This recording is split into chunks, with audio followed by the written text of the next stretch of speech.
morning to all. I'm Advita Pradhan. Today I'm planting marigold flower.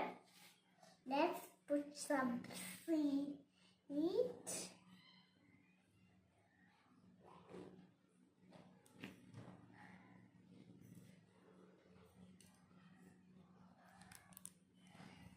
And water it.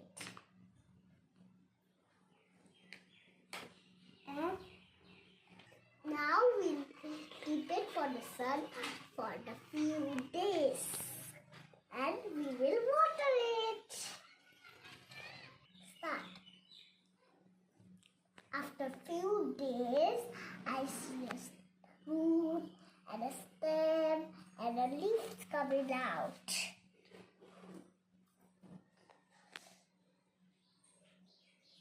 After many days, I see a stem, leaves, and a bud, and a beautiful